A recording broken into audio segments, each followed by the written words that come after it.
आजम खान पर टूटा मुसीबतों का पहाड़, अखिलेश हो गए परेशान, सपाइयों के छूट गए पसीने, मिशन 27 से पहले लगा बहुत बड़ा झटका।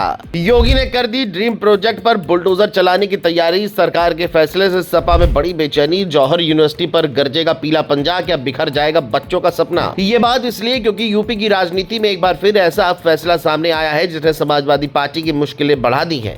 पहले से ही जेल में बंद सपा के वरिष्ठ नेता आजम खान पर अब एक और बड़ा संकट आ गया है, क्योंकि जिस जौहर यूनिवर्सिटी को उन्होंने अपने जीवन का सबसे बड़ा सपना बताया था, अब उसी पर ध्वस्तीकरण की तलवार लटक गई है। यह हैरानी की बात नहीं, सच है, क्योंकि रामपुर विकास प्राधिकरण ने यूनिवर्सिटी के 38 भवनों को बिना नक्शे का निर्माण बताते हुए ध्वस्तीकरण का आदेश जारी कर दिया है। संस्थान को 15 दिन का समय दिया गया है। अगर तय समय में निर्माण नहीं हटाया गया तो प्रशासन खुद कार्रवाई करेगा।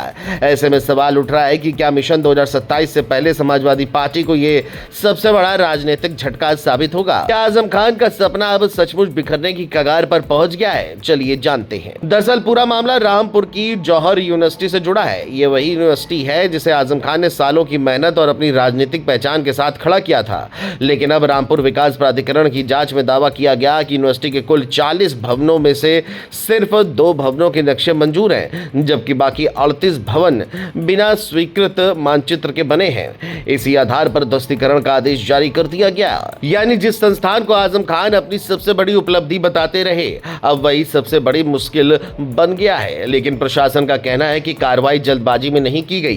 पहले नोटिस दिया गया, संस्थान से जवाब मांगा गया, व्यक्तिगत सुनवाई का मौका भी दिया गया। सभी दस्तावेज देखने के बाद यह फैसला लिया गया। प्रशासन के मुताबिक अब यूनिवर्सिटी के पास 15 दिन का समय है। अगर इस दौरान संस्थान खुद निर्माण नहीं हटाता तो आगे की कार्रवाई रामपुर विकास प्राधिकरण करेगा।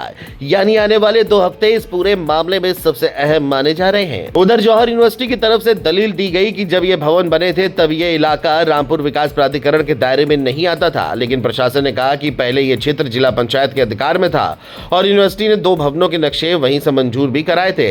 ऐसे में बाकी भवनों के लिए भी मंजूरी ली जानी चाहिए थी। इसी आधार पर प्रशासन ने यूनिवर्सिटी की दलील को स्वीकार नहीं किया और कार्रवाई का रास्ता साफ कर दिया। ऐसे में ये मामला सीधे समाजवादी पार्टी की राजनीति से जुड़ गया है।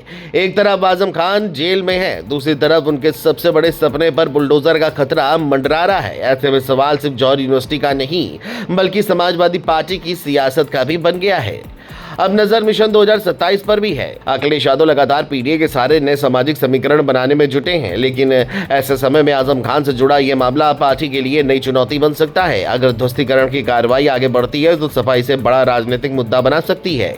वहीं बीजेपी और प्रशासन लगातार यही कह रहे हैं कि यह कार्रवाई पूरी तरह कानून और नियमों के तहत की जा रही है। फिलहाल इतना तय है कि आजम खान की मुश्किलें एक बार फिर बढ़ गई हैं। जौहर यूनिवर्सिटी के 40 भवनों में से 38 पर ध्वस्तीकरण का आदेश जारी हो चुका है। एक तरफ आजम खान जेल में है, दूसरी तरफ उनका सबसे बड़ा सपना खतरे में है और तीसरी तरफ मिशन 27 की तैयारी में जुटी समाजवादी पार्टी पर नया राजनीतिक दबाव बनता दिखाई दे रहा है। अब देखना होगा कि यह मामला सिर्फ प्रशासनिक कार्रवाई तक सीमित रहता है या फिर 2027 की राजनीति का बड़ा चुनावी मुद्दा बन जाता है।